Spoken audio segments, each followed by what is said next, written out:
Buen día, amigos de Perú 21. Estamos con un invitado que no merece mayor introducción, el ministro Santibáñez, Juan José Santibáñez. ¿Cómo le va, ministro? Hola, ¿qué tal? ¿Cómo están? Ahora en la carpeta de MIJUS, Ministerio de Justicia y Derechos Humanos. ¿Ya está aclimatado? Bueno, poco a poco nos estamos aclimatando. Este es un ministerio con el que de manera profesional tengo bastante relación. Yo soy un abogado con 25 años de trayectoria. He sido un defensor de los derechos humanos, especialmente los efectivos policiales que muchas veces serán injustamente denunciados por actos de hostilidad. Es un ministerio en el cual me siento bastante cómodo y sobre el cual hoy por hoy es importante, creo, tener en cuenta que hay que tomar decisiones importantes, duras probablemente, y creemos estar, aclimatados para poder responder a las expectativas que hoy se nos solicitan. ¿Cuándo se tomó la decisión para que sea ministro, sabe? A ver, como lo establece el mandato constitucional, la propuesta de los ministros siempre, obedece una invitación del Premier de la República. Yo agradezco, en este caso, el nombramiento de la señora Presidenta Constitucional, que conjuntamente con el Premier decidieron confiar en mí esta cartera.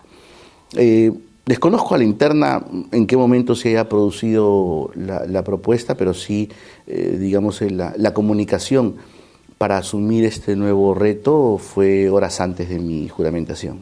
Porque la hipótesis de algunos es que se hizo para evitar que estos allanamientos y estas investigaciones pueden llegar a ustedes. Ahora es un aforado.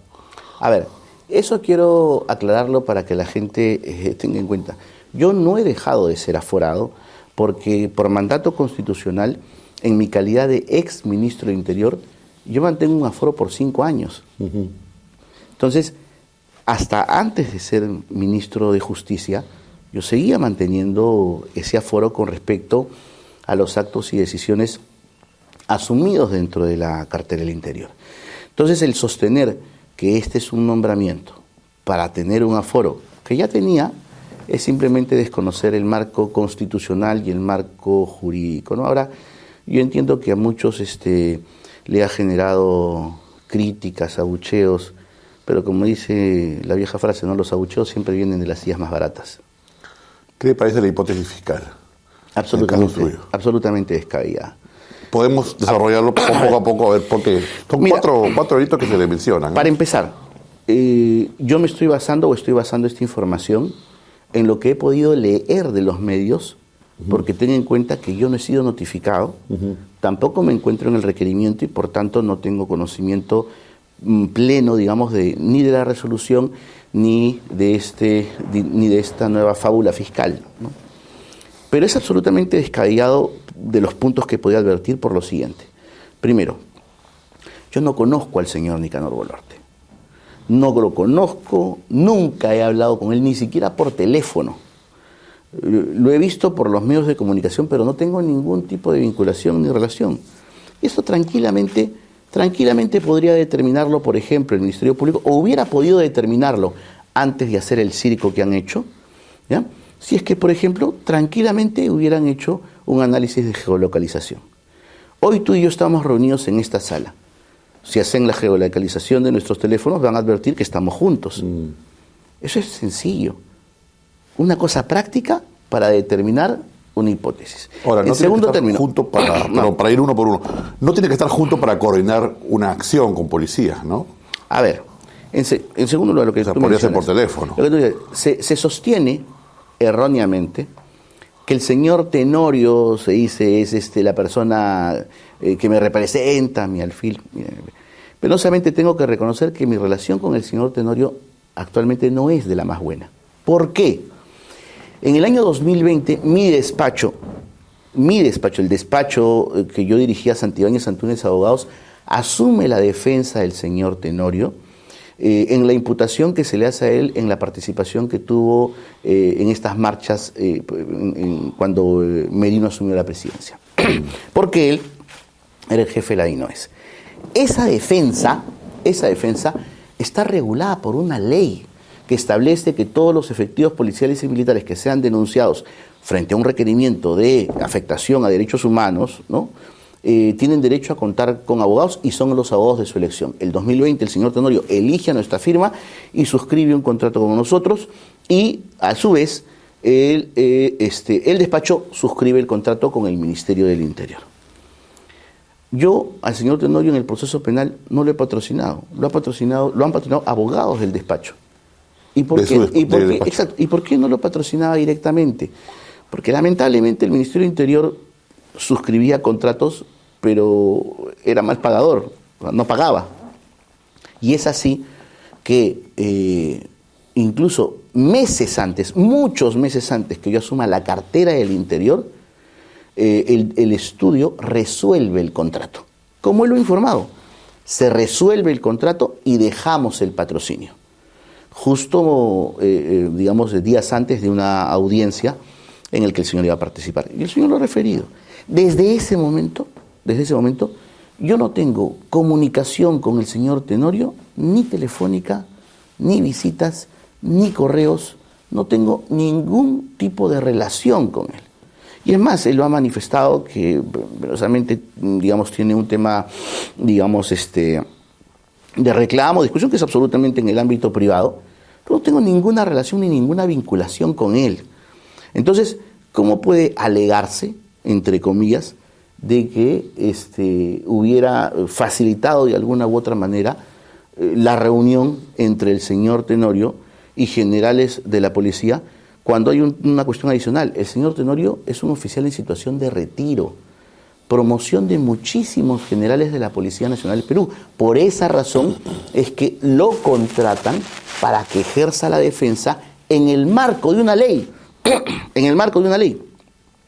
y que luego estos generales, al solicitarlo al Ministerio del Interior, digamos, gestionan y logran que el Ministerio reconozca en Tenorio a un abogado al cual deben contratar. Pero acá hay otro punto importante, fíjate, pero que no lo dicen.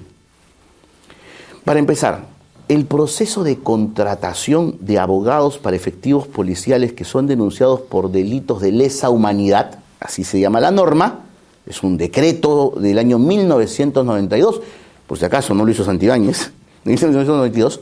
No es cierto, y contratan de todos los abogados. Es cierto, a ver, establece claramente que el procedimiento de contratación no lo ve el despacho ministerial. El proceso de contratación lo ve una junta especial y se aprueba por resolución viceministerial. El ministro nunca participa de ese proceso. No puede direccionar tampoco. No puede. Eso es por un lado.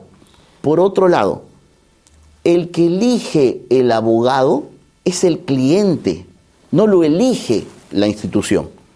Y para prueba de ello, por ejemplo, es que dentro del Ministerio del Interior tienes hoy facturas de Carlos Rivera, de IDL. Me acuerdo que lo hablamos la vez pasada. Entonces, bajo ese supuesto, entonces denunciemos al ministro o al viceministro que contrató a Carlos Rivera, que es un enemigo acérrimo, llamado así, del Ministerio del Interior, porque es eso, ¿no? Es un enemigo del Ministerio del Interior que ha tenido, digamos, la habilidad, ¿no? La habilidad de poder facturar al ministerio y que el ministerio le pague por defensas, en este caso, entonces, pero la proporción es más grande con estudio, ¿no? No, pues, por eso. Y en ese caso, ¿por qué no hay, digamos, un cuestionamiento? Punto número 3. El señor Tenorio ejerce esas defensas hace 1 año 8 meses. Hace 1 año 8 meses ni siquiera yo pensaba ingresar, en este caso, a la vida política. Hace 1 año 8 meses. Y cuarto, que quizás sea lo más importante, de esos contratos el señor no ha recibido un sol. Es decir, no le han pagado. Ahorita está ejerciendo una defensa prácticamente gratuita. 1 año 8 meses. ¿Por qué no le han pagado entonces? Bueno, no entiendo. A ver, yo te diría, por ejemplo, que tú a través de transparencia y acceso a la información pidas cuánto demoran en pagarle a los abogados de los exministros Caviares, ¿no? Basombrío, y te vas a ver que a ellos les pagan en 1 o 2 meses, ¿no? Como se pagaron las facturas del Estudio Gas. Entonces, hay diferencias, ¿no? Hay diferencias. Ahora, de los casos, ¿cuál le parece más serio? Porque de la mina también es más serio, ¿no? A ver. Y sería bueno que lo aclare porque es su imagen, ¿no? Con respecto al tema de esta minera. Cuando yo ostenté no solamente la gerencia general, sino el accionariado del estudio, esta minera nunca fue cliente del despacho. Cuando yo ingreso como ministro del Interior, no solo renuncio al cargo de gerente general, sino que vendo mis acciones. Y a partir de ahí, el doctor Marco Palacios Mesa, socio del despacho, es quien asume la gerencia general. Entiendo que posteriormente a mi nombramiento como ministro, como cualquier otra empresa, ellos comienzan a captar clientes y esta minera probablemente haya sido, digamos, o se haya convertido en algún cliente del despacho. Pero yo lo desconozco porque en realidad, primero, no tengo ningún grado ni de administración ni de contacto hoy con el despacho. Y mucho menos, conozco a los señores de la mina o a los representantes porque no tengo ningún vínculo con esa disposición. Se menciona el tema del estudio Santibáñez, Antúnez o el Lobo. A ver, si Perú 21 lo venden el día de mañana, ¿deja de ser Perú 21? No, pues, no deja de ser Perú 21. El comercio, que dicen que está prácticamente quebrado, lo venden, ¿deja de ser el comercio? No. Si a Hildebrand no le yapea a nadie, ¿no? Y no recibe lo que está pidiendo, los yapes, las donaciones, y decide venderlo, ¿deja de ser Hildebrand? No. ¿Por qué? ¿A qué se llama eso? Marca. Santibáñez Antúnez Abogados era una marca. Y usted es una marca también.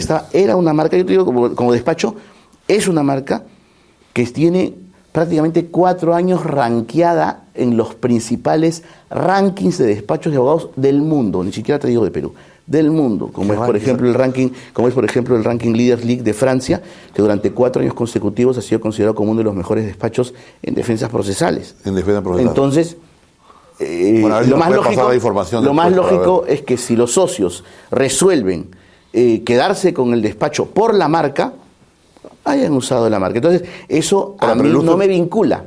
Eso a mí no me vincula. ¿Y el uso de policías? ¿Y el uso de policías?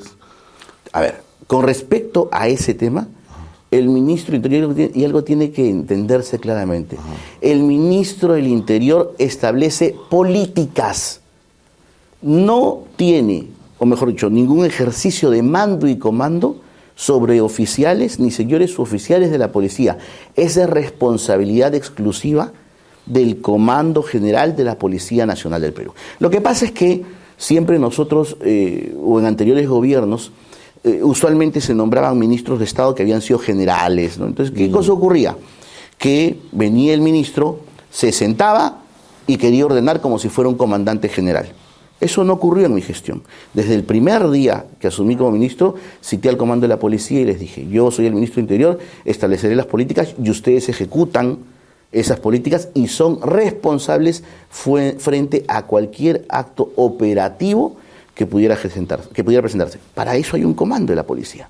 Entonces, será el comando de la policía quien tenga que responder cuáles son los análisis de inteligencia, los estudios de Estado Mayor, que ha generado, digamos, la participación que refiere en este caso a la Fiscalía.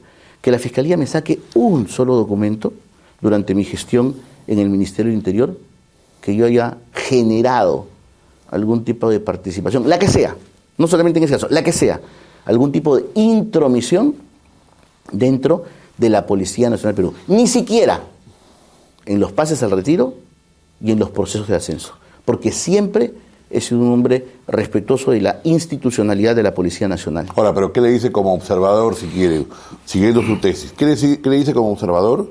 Que un grupo de policías se dedica a un tema particular, con dinero de por medio, probablemente en vez de estar acá luchando contra la delincuencia común, en el caso de una mina. A ver, ahora que la minería está tan de moda, la legal y la ilegal. A ver, pero yo te como observador, ¿qué le parece? Yo te comento una cosa. Hablando ya del tipo operativo, ese tema es usual, ¿eh? Ojo, no, es usual. Pero no lo hacen menos malo, ¿no? No, me refiero desde el punto de vista operativo. Quienes conocemos la operatividad, te puedo decir, ese tema es usual. ¿Cuál? Pregunta tú. No. Me refiero a la prestación del servicio de la Policía Nacional a una mina que ejerce una labor, digamos, económica, una actividad económica, ¿no? Para salvaguardar el patrimonio, porque las minas están consideradas como activos críticos. Claro. Entonces, pregunta, por ejemplo, a través de transparencia, ¿Cuántas mineras han pedido la participación de la Policía Nacional del Perú en conflictos sociales?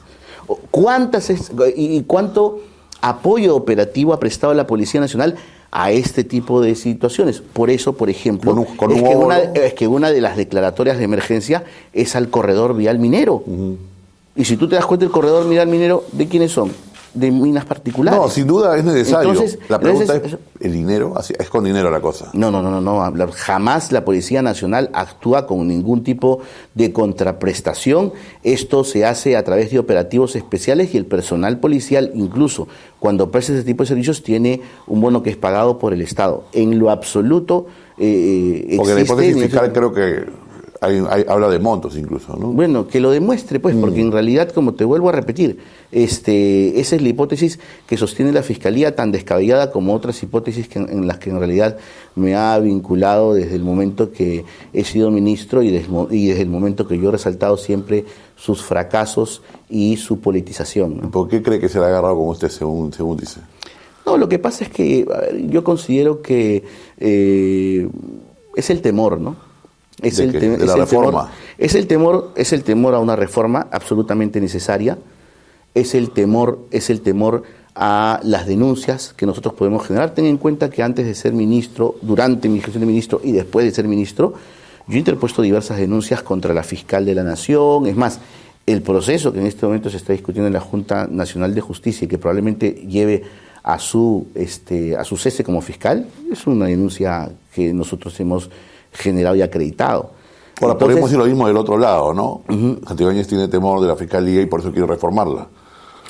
A ver, es un tema cruzado, ¿no? A ver, yo no soy un hombre que le tema los retos, y mucho menos le temo a los, en este caso, a las actividades ilícitas que una organización criminal pueda hacer, ¿no? ¿Te refieres a cuál organización criminal? Siempre, lo que sí tengo es cuidado, ¿no?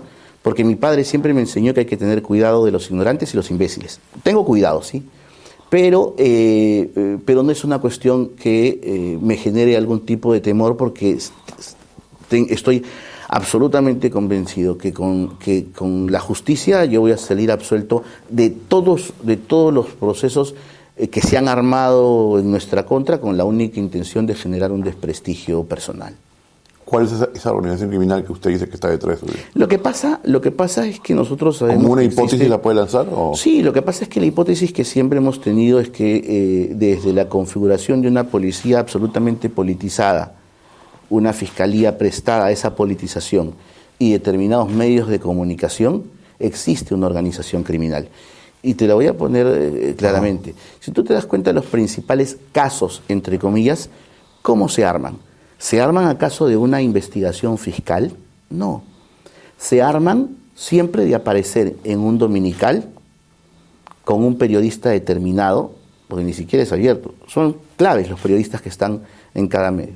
Con un periodista determinado, con información clasificada que la propia Fiscalía proporciona, y luego de salir en estos dominicales, inmediatamente, ¿qué cosa hace la Fiscalía? Noticia criminis.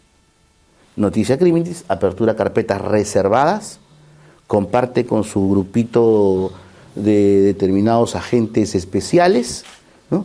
Generan la carpeta e inmediatamente empieza o inicia toda esta digamos, actuación procesal. Entonces, eso tiene un nombre, y ese nombre es concertación.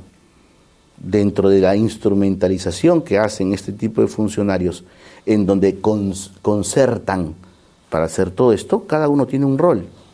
Hay el rol del periodista informativo, hay el rol del policía corrupto, hay el rol del fiscal corrupto y hay el rol del juez que dicta todas estas medidas, ¿no? Que por lo general siempre son los mismos. Te vuelvo a repetir. Averigua quiénes son los periodistas, averigua quiénes son los fiscales, averigua quiénes son los jueces preferidos de esta organización. Siempre los dictados políticos son los mismos fiscales, los mismos jueces, los mismos policías, los mismos periodistas. ¿Teme más allanamientos? Es una estructura... ¿Teme más allanamientos? ¿Teme más persecución? No, yo estoy convencido que van a venir probablemente más allanamientos, más Su requerimientos. casa, su despacho. Quien no tiene, creo yo, ningún temor con respecto a las actuaciones que está desarrollando y teniendo pleno conocimiento que ninguna de estas constituye un acto ilícito, yo abro mi casa de par en par. Y te comento solamente como anécdota, fíjate. El primer allanamiento que practican a mi casa lo hacen de manera irregular. ¿Por qué? Porque ¿qué cosa dice el Código Procesal? El Código Procesal dice que y es más, y la propia resolución judicial, cuando practicas este tipo de actos tienes que hacerlo con la Policía Nacional. Porque la Policía Nacional es el órgano de auxilio judicial y es el encargado de hacer cumplir el mandato. El fiscal lo único que hace es va y te toca el timbre. Pero el fiscal no está encargado del deserraje, del torito, no, pues quien hace esa labor es la Policía Nacional del Perú. En el primer allanamiento que hacen a mi domicilio, y eso lo pueden ver en las diversas imágenes, la Fiscalía no ofició a la policía. Fue sin ningún solo policía. Me tocaron la puerta los fiscales y me dijeron que había un mandato.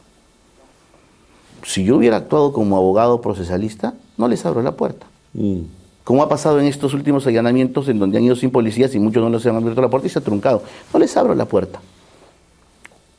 Pero en ese momento estaba mi esposa y mi esposa me dice, ábreles para que ingresen, porque nosotros no tenemos nada que esconder. Y les abrí la puerta. Pasaron porque yo quise. Porque yo quise, no porque pudieran hacerlo. Esa es una muestra clara de la disposición que siempre nosotros tenemos en cada una de las investigaciones o imputaciones, por más falaces, truculentas o imaginativas que tengan, pero con la finalidad justamente de no incumplir ningún mandato judicial. Ahora, que la justicia esté politizada, lo cual es un argumento atendible, no quiere decir que no esté también del otro lado, ¿no? Es decir, No, por supuesto. y otras fiscalías también. O sea, lo que voy no es un tema de ahorita solamente, ¿no? Mira, yo te digo una Y cosa. podríamos hablar también del gobierno. A ver, yo te digo una cosa. Y esto te lo puedo afirmar como ministro del Interior. La policía tiene carpetas que vienen esperando 5 o 6 meses para allanamientos y detenciones de organizaciones criminales y que la Fiscalía no ejecuta. No ejecuta. Te refiero a organizaciones delictivas tipo pulpos, tipo Correcto. etcétera. No ejecuta. Pero hay un